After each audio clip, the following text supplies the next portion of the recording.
Hey there, I'm your imaginary friend, and the story I have for you tonight is called The White Wolf. It's by Guy de Maupassant.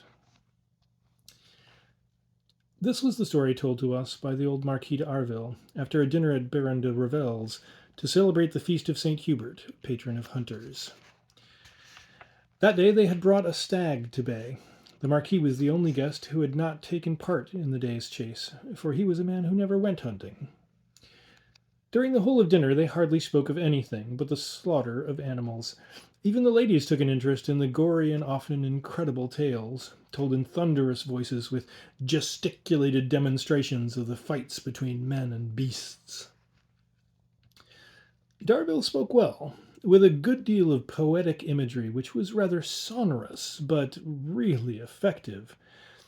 He must have told the story often before, because it flowed very smoothly, and he did not have to grope for his words, which were skilfully chosen to give a vivid picture of what had happened. Gentlemen, I've never gone hunting myself, neither did my father, nor my grandfather, nor my great-grandfather, but his father was a man who hunted more than any of you gentlemen.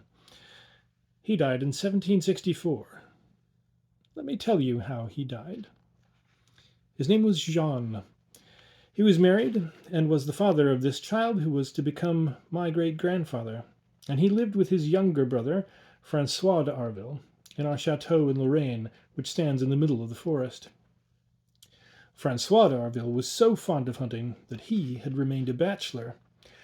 The two brothers hunted from one end of the year to the other, without rest or pause or fatigue.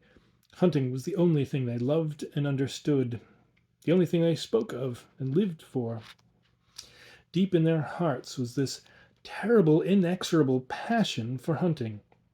It burned them, consumed their whole being, left no room for anything else. No one was allowed to disturb them, under any pretext whatever, while they were out hunting. My great-grandfather was born while his father was hunting a fox, and when informed, my forebear shouted, without halting his horse, "Ah, damn him! The little beggar could have at least waited until we'd finished the hunt."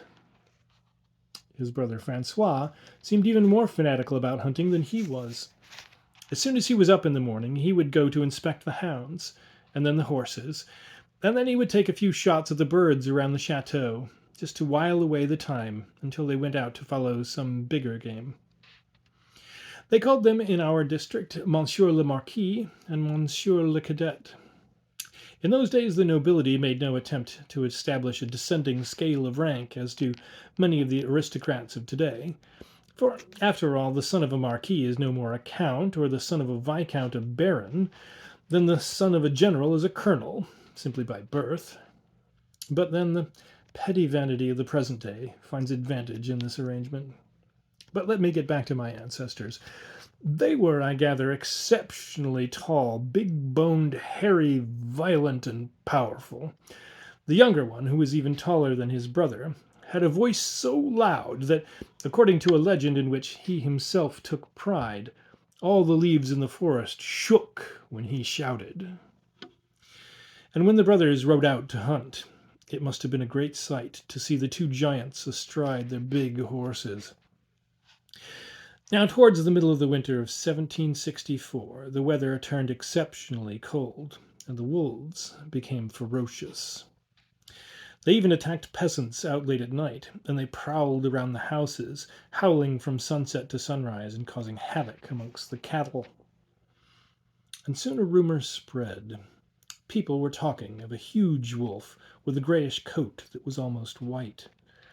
It had eaten two children, devoured a woman's arm, tore out the throats of all the guard dogs in the area, penetrated fearlessly into fenced-off farmyards, and sniffed around the doors of the houses. All the local inhabitants claimed to have felt the animal's breath, a breath that made the light flicker. And soon panic spread through the whole province.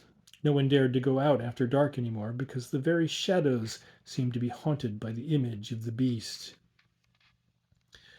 The d'Arville brothers resolved to find it and kill it, and so they invited all the local nobility to great hunting parties. There was no use. However hard they beat the forests and searched the thickets, they never found the beast. They killed wolves, but not that one. And during the night following each hunting expedition, the beast, as if to avenge itself, would attack some traveler or eat some farm animal, and always far from the place where they'd been searching for it. Then one night it broke into the pigsty of the Chateau d'Arville and ate the two best prize hogs. The brothers were really angry, regarding this attack as a piece of bravado on the part of the monster, a sheer insult and a challenge. So they gathered their strongest hounds, which were well accustomed to pursuing dangerous game, and with fury in their hearts they set out to run down the wolf. From dawn until the time when the crimson sun went down behind the tall bare trees, they beat the thickets, without finding a thing. At last they rode home at a walking pace along a track bordered with brushwood, furious and frustrated, amazed at the way the beast had managed to thwart all their hunting lore, and with a mysterious fear suddenly filling their hearts. The elder brother said, "There's something very strange about that wolf. He seems to think just like a man." The younger brother replied, "Well, perhaps we ought to have a bullet blessed by our cousin the bishop, or ask some priest to say whatever words are necessary." They were silent for a while. Then Jean spoke again. "Just look how red the sun is. The big wolf is going to cause some mischief tonight." No sooner had he uttered these words than his horse reared and his brother's horse started kicking wildly. A thick bush covered with dead leaves seemed to open up suddenly in front of them, and a colossal gray beast leaped out and dashed off through the wood. Letting out a sort of growl of joy, the brothers bent over the necks of their big horses and urged the animals forward with shouts, gestures, and spurs, at such a pace that it looked as if the powerful riders had caught their heavy mounts between their thighs and were flying through the air with them. They rode on like this at breathtaking speed, crashing through thickets, cutting through ravines, climbing slopes, hurtling down gorges, blowing their horns as loudly as they could to summon their men and their dogs.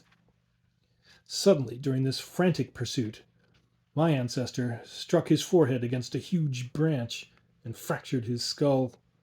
He fell dead to the ground, and his panic-stricken horse vanished into the darkness of the surrounding wood. The younger d'Arville stopped short, jumped down from his horse, took his brother in his arms, and saw the gaping wound through which blood and brain was oozing. Then he sat down next to the body, placed the red, disfigured head on his knees, and waited there, staring at the motionless features of his elder brother. And gradually fear came over him, a strange fear, such as he had never experienced before. Fear of the darkness, fear of being alone, fear of the deserted forest, and fear, too, of the weird wolf which had just killed his brother to wreak vengeance on them. The shadows deepened, and the sharp frost made the trees crackle. Francois stood up, shuddering, feeling he could stay there no longer, feeling almost ready to faint. Nothing more could be heard of either the baying of the hounds or the sound of the hunting horns. Everything was silence in the invisible world around him.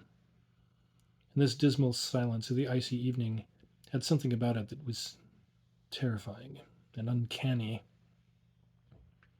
He picked up the great big body in his great arms, laid it across the saddle, ready to return to the chateau. He set off slowly, his head unclear, as if he had drunk too much, and he was haunted by horrible, peculiar visions. Suddenly, down the path, which was rapidly being invaded by the night, there flitted a great shadow.